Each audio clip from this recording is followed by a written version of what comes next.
Hi, I'm Beth McCrae, gift planner at the St. Paul and Minnesota Foundation, and I'm here today to talk about beneficiary designations. A beneficiary designation is the naming of person or persons you want to leave a specific asset to. For example, you may have a life insurance policy in which you have your spouse or children as beneficiaries of that policy. A beneficiary designation can also support causes that you are passionate about giving to.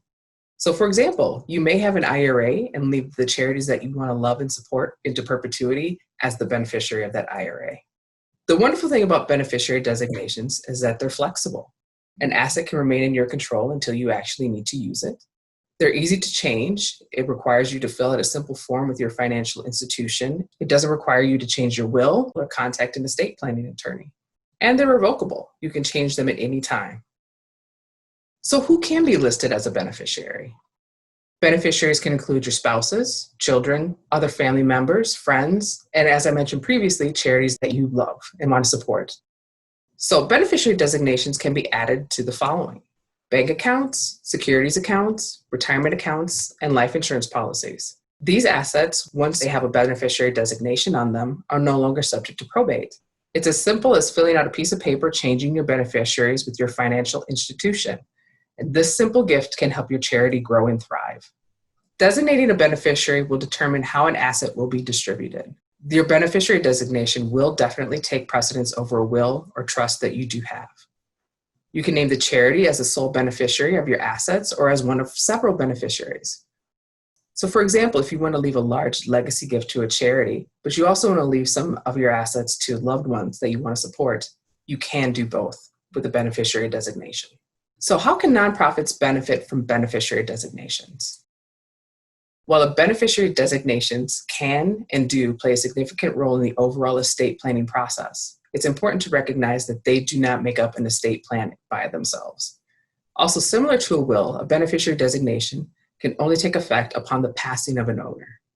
Beneficiary designations are not subject to income tax or estate tax. This means 100% of your gift can actually support the nonprofits that you love. You can name family or other loved ones and your favorite charity on the asset that you want to give at the end of the day. So let's take a look at a case study. Here is Michelle and Eric. Both are 70 years old and have recently retired and have 2 adult children. They live in the western suburbs of Minneapolis as well. Their overall goals are to support the charities that they have been supporting throughout their lifetime and also make sure that these organizations last into perpetuity. They want to leave assets to their 2 children, Greg and John, and they want to make sure that their children also avoid probate as well. Eric currently has a $2 million IRA. Michelle has a $3.3 million 401k. They own their own home, and they have money in checking, savings, and investment accounts totaling almost $1 million. So what should Michelle and Eric do in order to support the causes that they love, and also to make sure that their children receive some assets as well?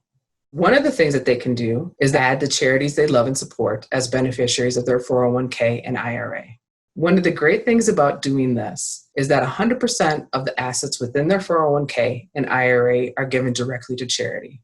Retirement assets can be taxed at a rate as high as 50 to 70% if you leave them to someone other than a surviving spouse. This is because most distributions from an IRA, 401k, or other qualified retirement plan have not been subject to income tax or estate taxes.